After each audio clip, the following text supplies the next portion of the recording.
Your trigger warnings for this episode are, suicide, guys. So if you can't listen to that, please skip B's episode. And we'll see you next time. Good night. Good night. Or good morning. Or good morning. Star Shining. The Earth says hello.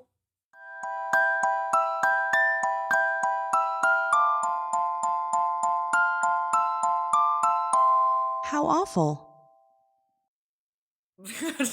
Hello. I entertain myself while I know. While I wait for you. I'm really good at entertaining myself, actually. And you do not warn me. You're in jeans. Yeah, I didn't have time. Yuck.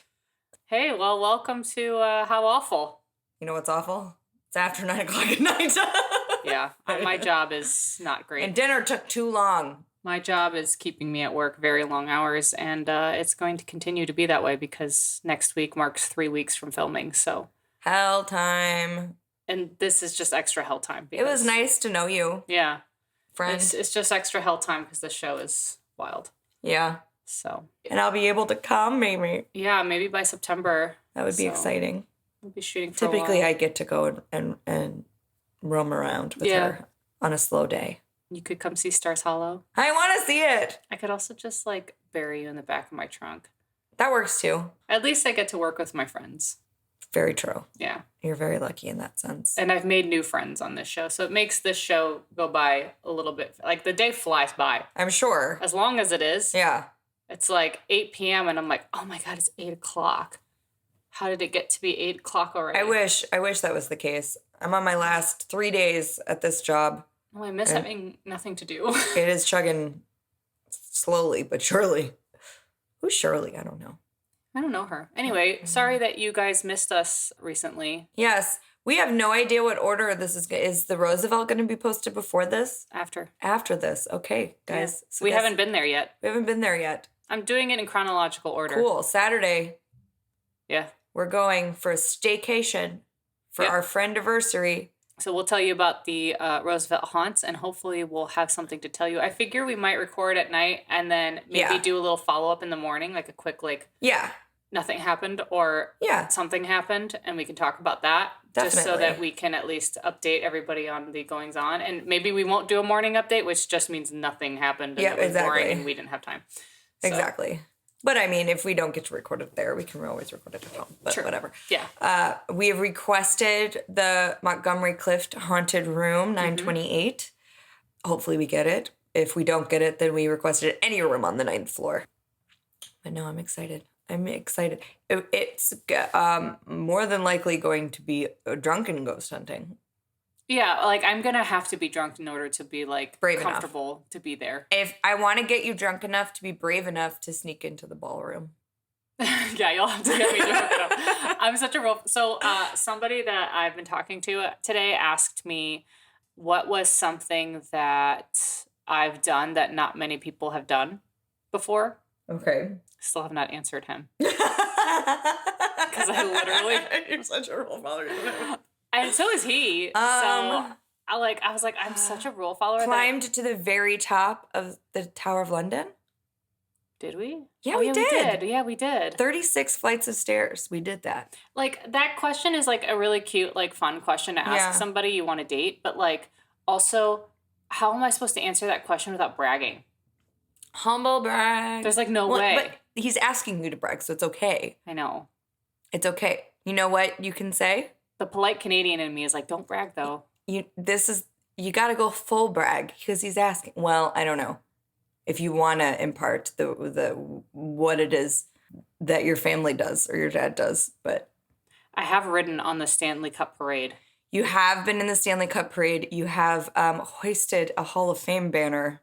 I've sat in the Stanley Cup. There you go. Where's my phone? No, I think the parade is better. Yeah, fun fact. I won't tell you why. Yes. But fun fact. I was included in the Stanley Cup parade in Chicago. When a certain Chicago team. Who knows? I wonder who it would be. Maybe it's the Wolves. For those of you who have no idea what I just referenced, it is the minor league hockey team. I'm literally saying, oh my God, this question is so hard to answer without bragging. Mm-hmm. You guys are walking me through this guy she's dating. Texting a boy I've been talking to. Yeah. Does he know about the podcast? Moosh, now's not the time to smack. Hey, that's not even your food. Moosh. He might, but I don't really care. Okay. I don't remember if I told him the name. Okay. So. You can also say you got industry advice from Alan Thicke. That's another good one. I gambled with Alan Thicke. You're an unfair person to ask that question to because you've had a not normal upbringing. So you've no, wrong. You sat on Celine Dion's lap and sang Beauty and the Beast to her. That is your one. I already answered the question. Damn it! The Celine Dion one is better. It's all right, this is a true story about Tanya. Yes. She was 6? 4. 4, and sat on Celine Dion's lap and sang Beauty and the Beast to her because 4-year-old Tanya gave no shits. She had no idea. I was like, excuse me, everybody. I gotta sit on Miss Celine's lap. And I have something to say. Marched in, just sat on her lap, looked at her dead in the eyes, and was like, I liked when you sang Beauty and the Beast. Yeah, that's not, she would do that as an adult. I would do that today. I'm the same person I was when I was 4. Yes, so I don't know absolutely. what that says about me, but that's true. Oh, man. Okay. Oh, all right, man. let's focus. Sorry, focus. Focus. I wanted you guys to be a part of my situation, so thank you. Yeah. What's your topic? Lore. Lore. I'm celeb des. You said yours is short. There's no way it can be shorter than the bus. It's not that is shorter. a normal bus. The bus to nowhere.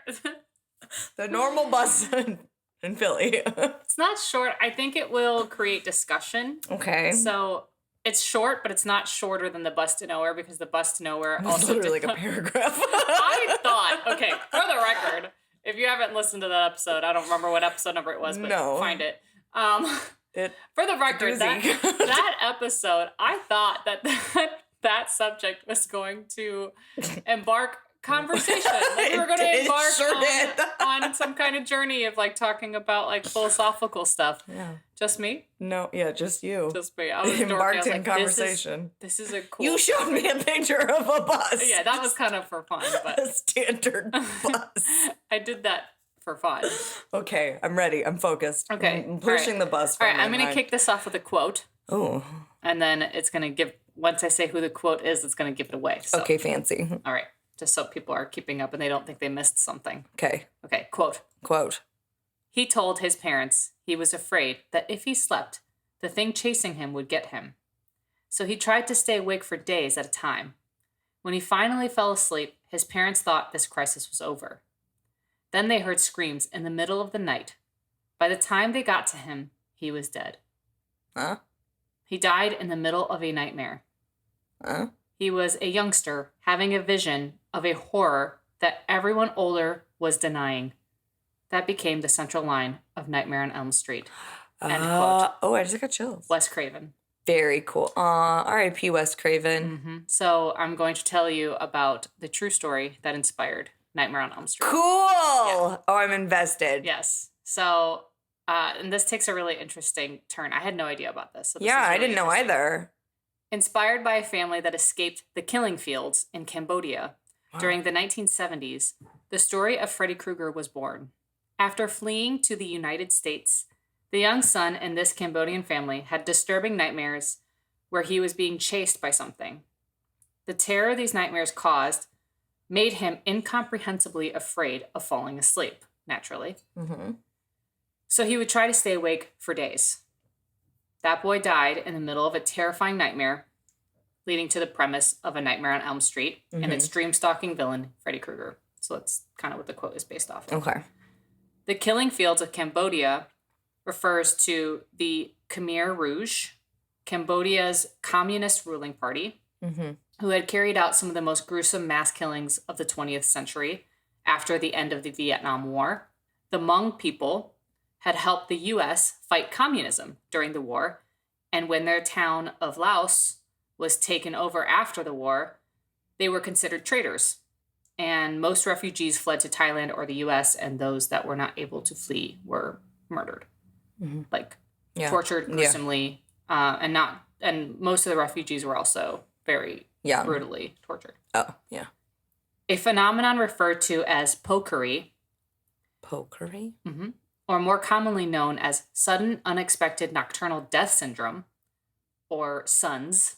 So it's like SIDS. I'm sure everybody's heard of sudden infant death syndrome. Yeah. This is like what happens to adults. Okay. SUNS.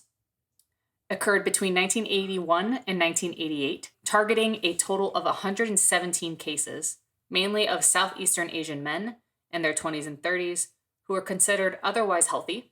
None of the 117 individuals had a history of cardiac events or family history of cardiac arrest. Mm-hmm. However, let's remember that these men were refugees who had experienced high levels of depression and anxiety after relocating to the U.S. Also note that large amounts of adrenaline from being scared to death can cause damage to the heart, lungs, liver, and kidneys.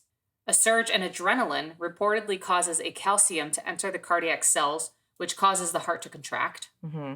A Hmong man in Seattle who survived the potpourri was suffering ventricular fibrillation, meaning that his heart was contracting without making normal beats. Yeah, I knew that from Grey's Anatomy. Yes, good job. Thanks. Good job, I'm a Grace. doctor. Dr. Izzy? Dr. Isabel Stevens? Izzy? She's bathing. I'm on the clock. Yeah, she's just very inappropriate. Where are your clothes? HR! Are you in the nude? She's very alarmed. She paused. Izzy? Hi. Hello. Now you're stretching? Come on. Very black cat. Very stereotypical. Put your clothes on, hussy. Anyway. She has no clothes. When his... She doesn't even own clothes. No. I tried to put her in a dress once. She hated it. So assistants, when you put them in clothes, they think that something's on their back and they flatten. And they can't move. And they just don't move. They just don't move. They refuse. Oh, poor assistants. Yes. Don't dress your assistants. Don't dress your assistants. It's torture. And it's only fun for you. It's not fun for them. It doesn't work. Unless they're animals. Unless they're assistants with thin fur, then they need jackets and sweaters for cold weather. Yes. If they don't have any fur. If you don't put a sweater on my mom's assistant, Remy, she will shiver herself to death. Remy. She needs to have her pearly sweater. We've put Moosh in a tie before. No, we put Rue in a tie. We put Moosh in a tie, too. I have a picture of Moosh in a tie. Oh, well, yeah, once. For the Oscars. True. He had to dress up. He was shaved. Anyway. Yeah. When his heart was finally examined surgically, the doctors found no sign of cardiac artery disease that is typically aligned with a heart attack. Some Hmong people believed they were being punished by their ancestors for abandoning their homeland for America. A fear that formed around the idea that the Hmong weren't able to take care of their families back home because they were long gone. In Hmong culture, sleep paralysis is understood to be caused by a nocturnal pressing spirit called the Dabso, a nightmare demon also referred to as the night hag. The Dabso attacks sleepers by sitting on their chests, sometimes attempting to strangle them. No thanks. Some believe that Dabso is responsible for sons. She is described... Not sons and daughters, but sons. Sudden... Unexpected nocturnal death syndrome. That. She is described as a tall, slender, skeletal-like figure with black eyes, a black mouth, and long, stringy hair. Don't like her. Yeah. So sounds like the chick from The Ring. All of this I'm reading is sleep paralysis. Yes. Yeah. Like a major. So it's Nightmare on Elm Street is like if sleep paralysis came to life. Right. If the monster in your sleep paralysis came to life. It's a very creative idea. And killed you in your dreams. Yeah. Because based off of this event of several men. Yeah. Dying suddenly for literally no reason. I mean, it sounds like they suffered so severely from PTSD that the reliving it in their dreams made them have a heart attack. Yeah. It's so strange, too, that this phenomenon, too, and I couldn't find where I read that, and I was, like, kind of looking, because I started to do research, and then all the computer stuff happened, and I, like, lost the research, the articles that I was reading. Yeah. So I was trying to refine it again, but there was one article that I was reading that was talking about how this phenomenon, sudden, unexpected nocturnal death syndrome, is very rare. Yeah. Like, there's, like, a handful of cases every couple of years. Yeah. So it's wild that in, like, a 7-year time frame, there was 117. I mean, it just goes to show what they saw. Yeah. And what they went through and what it did to them. Yeah. I mean, we're talking about the Vietnam War. Yeah, that was the most unnecessary war in history. Yeah, I don't know if you remember when we were talking about Ken Burns documentaries that I love so much. Yeah, the Vietnam War one is legit. It's so good. All its purpose was traumatizing young men. And there's a really great episode that they dive into about racism and how there was so much racism created because of the Vietnam War. Oh, yeah. And it's really fascinating to watch that and kind of learn about that side of history because, you know, who doesn't want to learn about war? Well, yeah, but it's also our duty as white women to learn about racism and the root of racism and be anti-racist. I'm very interested in history. So definitely. I like to know how we got to where we got to. And never repeat it again. Yeah, hopefully, but that doesn't seem to be the case. No, I know. So my sources were, I looked up the Wikipedia for the Night Hag. The Ring Lady. The Ring Lady. Yeah, she looks like the Ring Yeah, that's lady. what it sounds like. I read a Vulture article titled Freddy Lives, An Oral History of A Nightmare on Elm Street by Craig Marks and Rob Tannenbaum, where they interview Wes Craven. An Odyssey article, I'm not sure if I pronounced that right, but titled This True Story Inspired Nightmare on Elm Street by Lizzie Buckzak. That's a fun name. I think. A Groovy History article titled Nightmare on Elm Street was inspired by real life dream deaths. And I watched a YouTube video about the curse of the Dabso by Bedtime Stories, is the YouTube user. Okay. And it was really interesting. I'll have to link it. Yeah, I will definitely put that on the Patreon page. But yeah, I had always kind of known that little fact about Wes Craven, but I never knew the actual story. Yeah. I knew that Wes Craven was inspired by a real life series of events where people were dying from nightmares. Right. They were having really terrible dreams, and then they would wake up, or they would die in their sleep. Yeah. I mean, that also seems to be somewhat loosely the idea of Insidious. Mm-hmm. Because he's trapped in, like, sleep paralysis and... Yeah, but it's like... Could die. I don't want to give away the plot, so if you haven't seen Insidious, fast forward 15 that came seconds. Out years ago. But it's like a parallel universe. Yeah. So, but he can only access in his dreams. Right. And it could kill him. Right. So. But yeah, so it's similar to that, but also it has an interesting, I think Insidious has a better spin. Yeah, it has See Insidious, guys. It's one of my favorite horror movies. So good. It's really good. We rewatched it. Recently. At Halloween. Good jump scares. Yeah, it was fun time. But yeah, I had read a little tidbit about that, and I was like, oh, what's that about? I'll save that for lore, because I was like, I don't really know what category this goes in, so it's kind of like a weird... No, that's great. Lore. It's fun to try and find, like, twists on lore that isn't just directly lore. Yeah. So there was a little bit of Night Hag action, which... Night Hag is simply, like, a character that appears in people's night terrors. Me. Yeah. She's a common figure. Yeah. But in Hmong culture, she's referred to as the Dabso. The Dabso. But in American culture, she's referred to as the Night Hag. Got it. So it's the same being. Either way, not interested in introducing myself. Yeah. No, thank you, lady. Nope, I'm good, thanks. She was gross. She was yucky. Yucky. Yucky. Yeah, and described by people who have survived. Ugh. That was fun. That was better than the Bus to Nowhere, right? Yes. Okay, good. Definitely more interesting. Thank you for that. You're welcome. You know what? You're just so welcome. I know. Thank you. I'm here every Monday night. Every Monday night. I'm here every Monday. That's true. Same place, same time. Unless your computer fails you. And then you go to the Apple Store and they tell you nothing's wrong. And you look at them and you say, then why did it stop working? This is a brand new pooter. It's working again, so it's fine. Let's hope that continues. Knock on wood. I don't think this is real wood. Well, no, I'm just paranoid. Okay, there's wood behind you. There you go. That's maybe real wood. It's wood. It's wood. It's fine. It's wood. They had to put wood on the wall, right? No, that's drywall. God damn it. It's fine. It's wood. I promise it's wood. To put wood somewhere. I'm just making you anxious. I'm looking at the table. That's definitely wood. That's definitely wood. Izzy, go knock on it. Can you do that for... Izzy, one job. I'm giving you a task for once in your life. She's never completed a task. Izzy? She's pretending to be sleeping. Yep. To avoid duty. She keeps opening her eyes, though. So I know she's awake. Me. Excuse you, dog. Barking assistant. Someone's assistant. Izzy, go tell that assistant to be quiet. Yeah. That is 2 tasks now you have not completed. She never completes a task. Oh, maybe it's because we promoted her. I forgot. That's true. No, she's just lazy. Moosh, go to... Yeah, you definitely No, will. he definitely will not. He doesn't listen to anything. Never be promoted. Ever. He's just going to be that floater. I've been at the same position for 30 years. He's like that political hire. Entry level. He's that political hire you can't get rid of. Yeah, I know. He's just there. No one wanted him here. Hey, Moosh, close your ears. No, he's been baby this week. He's so sweet. Anyway. I'm ready. Celebrity death, right? Celebrity death. I don't know if she qualifies as a celebrity. She definitely was an industry person, but she wasn't famous. She's famous in death. No. Oh.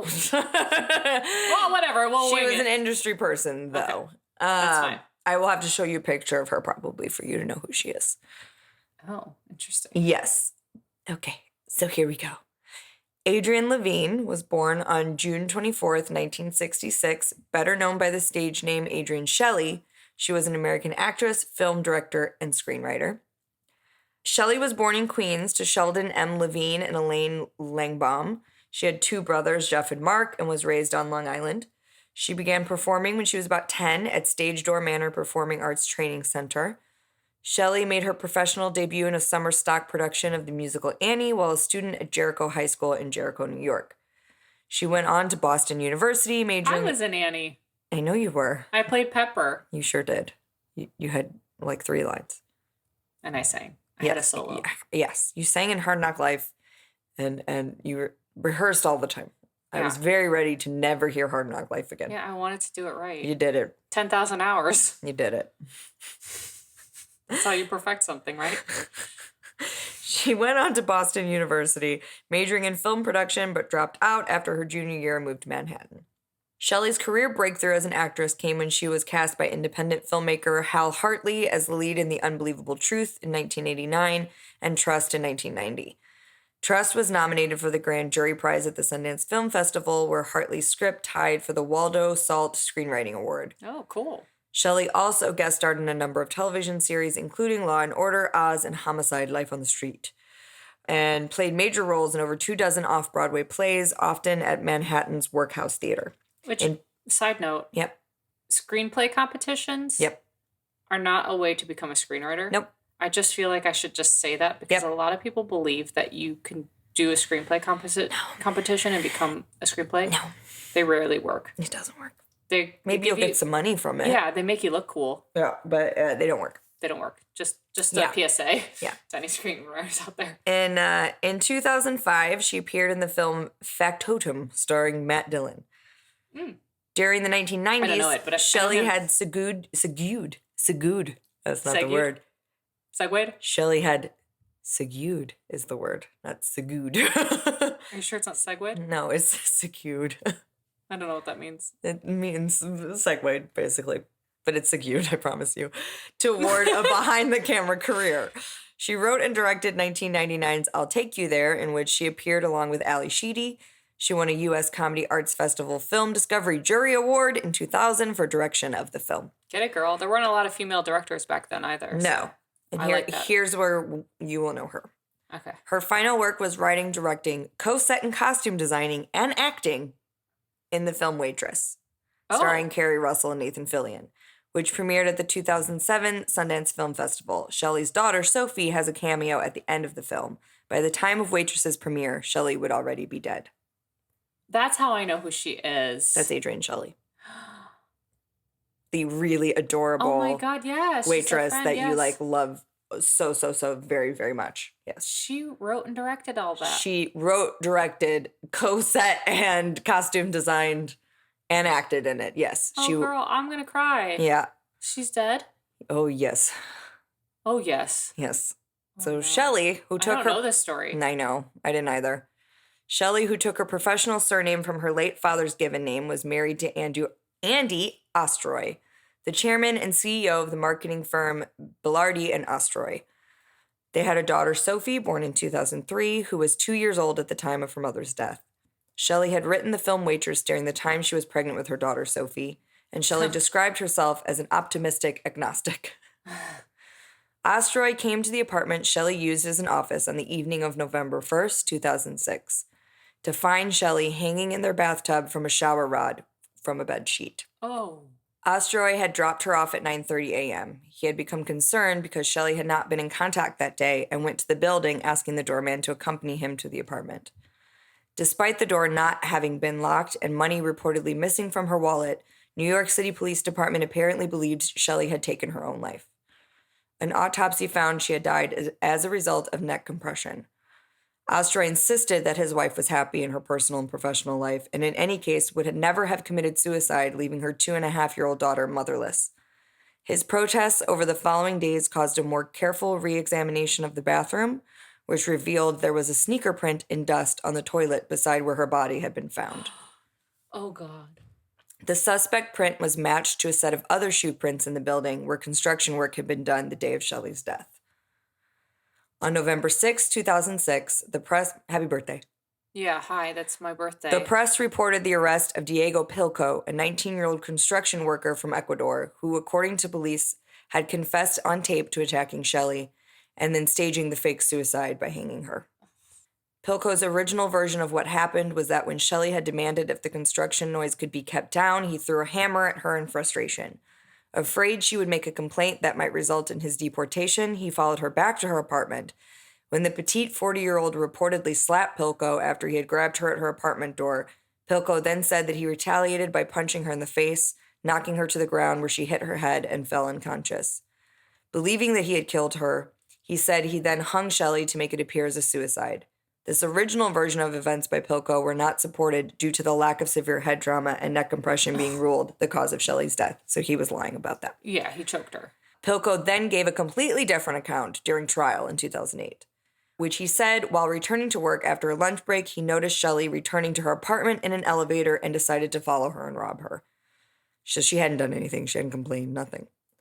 Pilco then said he waited on the upstairs landing at Shelley's apartment floor as she entered her apartment and left the door open while he intruded and stole from her purse. Pilco then said that after Shelley caught him and threatened to call police, he grabbed the phone and covered her mouth to quiet Shelley's screaming. After rendering Shelley unconscious during the ensuing struggle, Pilco then proceeded to bind a nearby bedsheet around Shelley's neck and began strangling her. He then dragged her body to the apartment bathroom where he hung her body from the shower rod to make her death look like a suicide. The second version was consistent with the lack of dust on Shelley's shoes, which she was not wearing when found, and seemed to be a confession to murder. But prosecutors reportedly thought if charged with murder, Pilco might return to his original account, and jury trial could find him guilty of a lesser charge. Conclusively, the medical examiner determined that Shelley was still alive when hanged. Oh, my God. Pilco pleaded guilty to first-degree manslaughter and was sentenced to 25 years in prison without parole. He is scheduled to be deported back to Ecuador after his release from prison. After his release from prison, yeah. Yeah. Yeah. At Pilco's, yeah, because he'll get out in probably less than 25 years. Well, without parole, so 25 years. I don't know if they get out on good behavior when parole's taken off the table. Is it because it technically wasn't premeditated? It was kind of just like, I guess it was premeditated if he followed her. It was first-degree manslaughter. Yeah. So they're saying that it wasn't intentional. No. He was just intending to rob her, and it turned into a murder, which could be the case, but still. At Pilco's sentencing, on March 13th, 2008, Shelley's husband, along with family members, said that they would never forgive him. Andy Ostroy said of Pilco, quote, "You are nothing more than a cold-blooded killer," end quote, and that he hoped he would rot in jail. Yeah. In remembering Shelley, Ostroy said that Adrienne was the kindest, warmest, most loving, generous person I knew. She was incredibly smart, funny, and talented, a bright light with an infectious laugh and huge smile that radiated inner and outer beauty. She was my best friend and the person with whom I was supposed to grow old. Oh. According to an acquaintance, Pilco said after 8 months he still owed a debt on the $12,000 he had paid to be smuggled into the U.S., and he lived in the basement of a building owned by his employer. One of Shelley's neighbors told reporters that Pilco's stare had made the neighbor feel uncomfortable when she walked past him. Shelley's husband sued contractor Bradford General Contractors, which had hired Pilco. The complaint alleged that Shelley would still be alive if the contracting firm had not hired him. Ostroy also sought to hold the owners and management of the building liable for Shelley's murder. According to a New York Post article, among other allegations, the complaint stated that, quote, Pilco was an undocumented immigrant as were his coworkers, and that it was in Bradford General Contractor's interest not to have police and immigration officials called to the job site. End quote. Because that would have ground their work to a halt. Anyway, on January 7th, 2011, the lawsuit was dismissed by Judge Louis York, or Lewis York, I don't know which one. The court determined that Ostroy had not established legal grounds to hold the contractor liable, writing, quote, while this court sympathizes with Ostroy's loss, plaintiffs have not presented sufficient legal grounds upon which to hold Bradford liable for Pilco's vicious crimes, end quotes. And that there was likewise insufficient evidence presented to find that either the building's management agents or its owners had reason to believe that Pilco was a dangerous person who should not have been allowed to work at the premises, in order to find them vicariously liable. Ostroy was said to be considering an appeal. Sidebar, while grief is a brain-eating emotional state that turns even the best people into the worst versions of themselves, there is no excuse for threatening to deport an entire construction company. No. Because of one of them murdering your wife. The contractor had no idea Pilco was capable of such a thing and thought he was doing an undocumented immigrant a service by employing him. So honestly, kudos to this. Izzy, no, you didn't do your job. Be quiet. To this construction company and contracting company and other contracting companies that employ undocumented immigrants and give them roofs over their head and food on their table. And, no. Ostroy took the racist route and not cool. No. I feel for him. He lost his wife in a horrible way, but not cool. I'm just putting that aside. Okay. He was just like, one bad egg means all of them are bad eggs. He did the racist thing. Yeah. You see one black guy in the news that's attacked somebody, then they're all guilty. That's what he did, and I don't like it. No. Following his wife's death, Ostroy established the Adrienne Shelley Foundation, a nonprofit organization that awards scholarships, production grants, finishing funds. Izzy. And living stipends through its partnership with academic and filmmaking institutions NYU, Columbia University, Women in Film, IFP, and AFI, Sundance Institute, Tribeca Film Institute, and the Nantucket Film Festival. One of its grant recipients, Cynthia Wade, won an Academy Award in 2008 for Freeheld, a 2007 film, a short subject documentary that the foundation had helped fund. Freeheld, yep. I think I've seen that. 2008?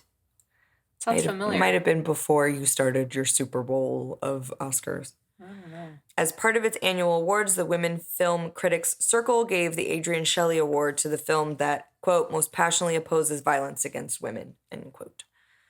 On February 16th, 2007, the NBC crime drama series Law & Order broadcast a season 17 episode titled Melting Pot, which was a loose dramatization of Shelley's murder. Shelley herself had guest starred on the show in the 2000 episode High and Low. The plot of Melting Pot contains mass alteration of the events wherein the murder is committed by the employer of the undocumented construction worker in an attempt to protect his lucrative business. Shelley's film Waitress was accepted into the 2007 Sundance Film Festival before her murder. The film, starring Kerry Russell, Nathan Fillion, Cheryl Hines, Jeremy Sisto, Andy Griffith, and Shelley herself, was bought during the festival by Fox Searchlight Pictures for an amount between $4 million and $5 million. News accounts on the actual amount vary. And the film realized a final box office draw of more than $19 million. Ooh. So definitely made a profit. Waitress maintains a 90% fresh rating on Rotten Tomatoes. It's one of my favorite movies. I'm so sad that she didn't get to see. Everything that happened to it.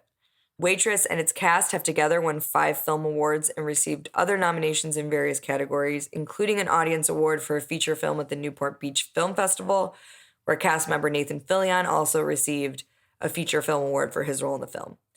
The jury prize at the Sarasota Film Festival for narrative feature, the Wyatt Award by the Southeastern Film Critics Association Awards, and nominations for a Humanitas Prize and an Independent Spirit Award for Best Screenplay. Ostroy produced Serious Moonlight, a film written by Shelley and directed by Hines. The film stars Meg Ryan, Timothy Hutton, Kristen Bell, and Justin Long. It premiered at the Tribeca Film Festival in April 2009 and was released later that year in December. Ostroy also spearheaded a move to establish a memorial to his wife. On August 3rd, 2009, the Adrienne Shelley Garden was dedicated on the southeast side of Abingdon Square Park at 8th Avenue and West 12th Street. It faces 15 Abingdon Square, the building where Shelley died. The musical Waitress opened on August 1st, 2015 at the American Repertoire Theater at Harvard University. It was directed by Diane Paulus and featured a book by Jesse Nelson and music and lyrics by Sarah Bareilles. It starred Jessie Mueller, winner of a Tony Award for her portrayal of Carole King in the musical Beautiful. After a sold-out limited engagement, the show moved to Broadway, starting in previews March 25th, 2016, and officially opening April 24th, 2016. The production closed on January 5th, 2020, after 33 previews and 1,544 performances. Yeah. Big hit. Big hit. And we never got to see it. I know. She used to be mine, always will kill me. Okay. Oh, no. Shelley's murder and police investigation is dramatized in season 4, episode 2 of the investigation discovery television series The Perfect Murder. She is portrayed by actress Emily Stokes. Ostroy said to People magazine about the musical, quote, "When I found out it was heading to Broadway, I was thrilled. When I look at Adrienne's life, career, and legacy, she had this film that did really well, that is now on Broadway, and she has impacted the lives of so many female filmmakers. I have seen that out of tragedy, something really good can come. Otherwise, it's all in vain. Her murder didn't stop her from going on, even if in name only." She Used to Be Mine has like a totally new... I know, it's horrible. Oh my God. It's horrible. Oh, that story is really awful. Yep. Let me spit out my sources real quick. Yeah. My sources is a People.com article, Waitress, Murder of Adrienne Shelley is a tragic story behind Broadway musical. A WickedWe.com article, The Murder of Adrienne Shelley, Hanging Dead, Suicide or Murder, and her Adrienne Shelley Wikipedia. Obviously. Yeah. She was one of those, every time I Googled like celeb deaths to come up with a list of possible deaths, she was always on it. And I was like, I didn't even click it because her name just wasn't ringing any bells. Yeah. And it was actually Jamie, our friend Jamie, who, when I was talking about it, she was like, "Oh, Adrienne Shelley." And I was like, "I don't know who that is." And she's like, "Oh, she's the actress from Waitress. She was murdered and all that stuff." And I was like, holy, what? Yeah. No idea. No, I had no idea either. And she's probably my favorite character in the movie. Yeah. She's so sweet and wholesome. And she's the one that marries the guy that writes the horrible poetry. The guy. Yeah, and that movie is one of our favorites. It is so heartwarming and funny and tragic and wonderful. Yeah. She probably would have gone on to been like a seriously amazing filmmaker. It's 1,000%. Sucks. It sucks. Yeah. That's like one of those stories that's like, it's like the butterfly effect. Yeah. You were talking about on one of our episodes a while back. Yeah, that was like one of the first. Yeah, it is. It's like an unfortunate series of events. It's like, that should not have happened. There's no reason that should have happened. I mean, look, that wasn't even her home. That was the apartment she wrote in. They rented it as her office. Yeah, it's like none of this should ever happen, obviously. But like this specific story is just one of those like, God, like it couldn't be more wrong place, wrong time. It's like unreal. Oh, I don't like that. No, she didn't get, she would have loved Waitress the musical, but yeah. Yeah, that's Adrienne Shelley. So I promise you probably 99.9% of listeners do not know who I was just talking about. And if you haven't seen Waitress, watch it. Yeah. She's wonderful in it. It's a wonderful movie. Now I want to watch it again. I know. It's so good. Maybe we could do it one of our movie nights. Definitely.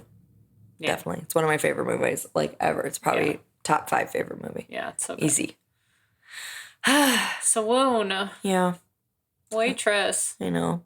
I think I need a How Wonderful now. Yeah.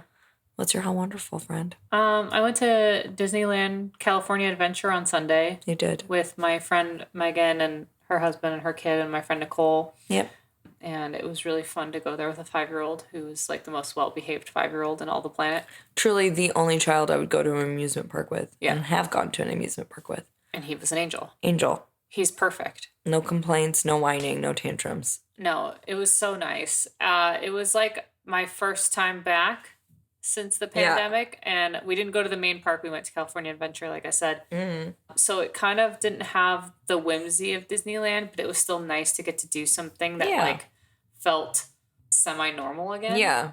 Even though you had a mask on and it was limited capacity still. Yeah, the best part, so before this happened, we asked the young boy named Nolan, we asked him what is your favorite part of the day so far? And he said, everything, because he clearly couldn't come up with something. Right. So he just went for everything. Right. We were like, okay. And then he talked us into going on the Grand Rapids ride. When it was like 63 degrees that day. It was cold. Yeah. And we, of course, my mentality is anything for Nolan. This is a soaker ride. This is not like you're splashed.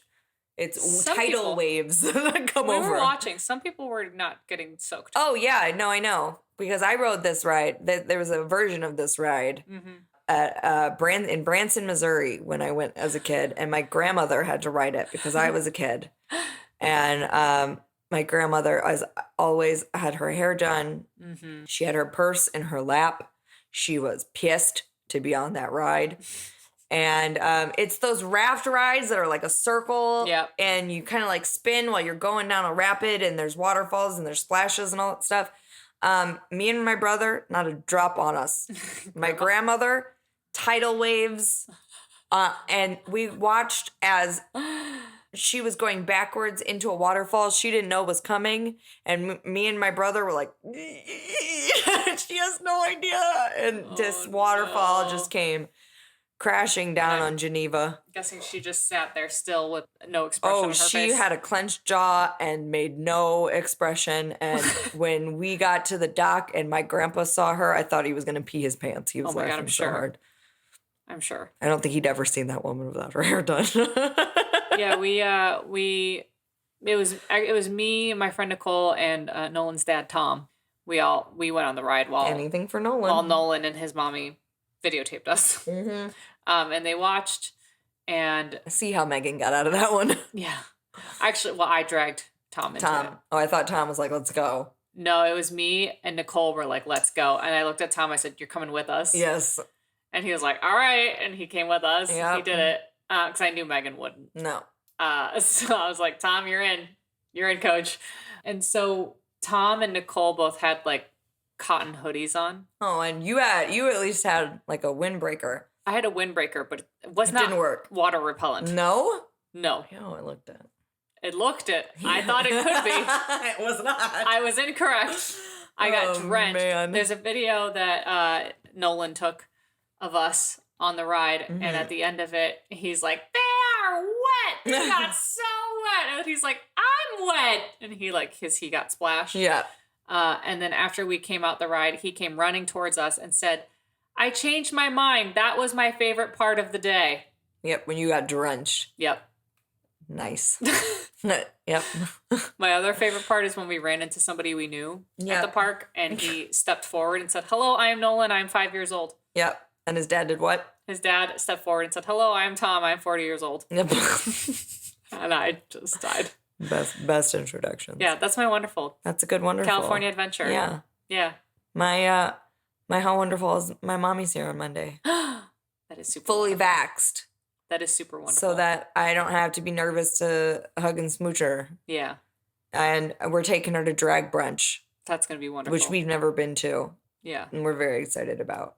I'm also like super excited about the Roosevelt. So that's like kind of yes, yeah, that's a collective. How wonderful. Yeah. It's nice. It's my last week of work at this job before I get to go back to being the boss. Yes. And we're celebrating that by hitting up the Roosevelt. Yeah. And celebrating our friendship. Yeah, we're also celebrating. It's our friendiversary, guys. I feel like we've been celebrating our 24th anniversary like for 3 years. Maybe it's just because I have no idea how many years it is ever. I can't math. Is it 25 or 24? No, not. It's 24. It's 24. So we got to go big or go home next year is what you're saying. It's 25. That's a long time. It's a really long time. It's a long time. Yeah. Yeah. For our 20th, we went to England, so. Yeah. Well, that was for our 30th birthday. And our 20th anniversary. It would have been our 21st. Yeah, true. I think we said it was our 20th and then realized we were wrong. Yeah. That's what ended up happening. Yeah. Yeah, but it was 20 plus our years 30th. of friendship is what I think I posted on Instagram. Yes, yeah, whatever. I was like, it's more than 20. I got my dad's age wrong the last time I posted for his birthday. I mean, luckily, I was about to say luckily he's dead. That's not a luckily. No. No, but Jesus. he can't get upset that I got his age wrong. No. My mom texted me and was like, he would have been this age. And I was like, oh, crap. Moosh, are you okay? Moosh, I had to rescue Moosh this morning. Why? What'd he do? Something with the laundry room? This was last night. He was playing with the mat in my bathroom underneath the door where he was not invited into my bathroom. And he got stuck, yeah. It's time. He needs a trimming. Yeah. Anyway, we should pull. Oh. That's you. Ooh, what did I get? Let's find out. Yes! Paranormal. Paranormy. You got paranormal and I got awful roulette. Nice. All right. What will it be? What will it be? She's hoping for aliens. Cults. Time to do cults. It's been a minute. Yeah, I'm pumped. Cool. Paranormal and cults. That's a good one. Fun. That's a good one. Yeah. All right. Good. The spiel. You can find us at www.howawfulpodcast.com. You can also find us on all of the social medias. We are on Instagram, Twitter, Facebook, TikTok. Ooh, good song. We are also on YouTube. You can search for us at How Awful Podcast, where you can find transcribed episodes. A few of them. You can find us at patreon.com/howawfulpodcast, where you can join us and be a patron. And you can get special goodies like blog posts and videos and all this fun stuff, and also be our special friends. Special being the key word. Yes. But we're not going to touch your no-no zone. That's a very special friend. I don't have one of those. No, I don't either. Anyways, you can also email us at howawfulpodcast@gmail.com. What should I email you, you say? All of the things. We say, email us your awful stories. Or your wonderfuls, but mostly your awfuls. If you survived something terrible, we want to know. Tell us. If you've been to space. Tell us. With an alien. Tell us. I want to know. Were you in a cult? Tell us. Tell us. Were you murdered? Tell us. Do you know someone who was murdered? Tell us from the grave. Do you know someone who did a murdering? Tell us. Tell us. We need to know all the things. Immediate. HowAwfulPodcast@gmail.com. Yes. Do it. We're getting slap epic, guys. What else is happening? Nothing. That's it. Is it? That's it. I think I said. Hey, no, stop rubbing scratchies. Things. Who are you? I'm Tanya Lee. I'm B. That's Izzy. That's Izzy. She's HR problems. And who else? And Moosh. He's the assistant. Yeah. And what are we? Humans. How awful. Oh, right. Yeah. Yes. That's the line. How awful. What you waiting? What you waiting? What you waiting? What you waiting? What you waiting for? Tick-tock, tick-tock. As always, we've been B and Tanya Lee. Our logo was created by MJ Savard, and our theme music courtesy of Nikki Lou. When his fart was...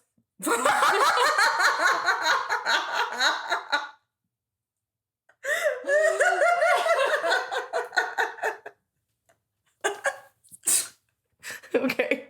Hold on. Okay. Okay.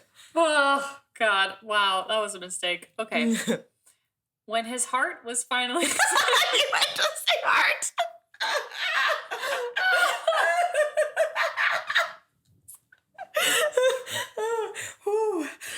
Zen. Okay. Why are we 12-year-old boys? We say the word fart all day long. I mean, no, we don't. No, we don't. Or We're ladies. Simple. Okay. No. I'm gonna attack. Truck through. We'll look at you. Don't look at me. I'm not looking at you. I'm trying. I don't like this. I want it to stop. Okay. This is the worst. Breathing exercises. Okay.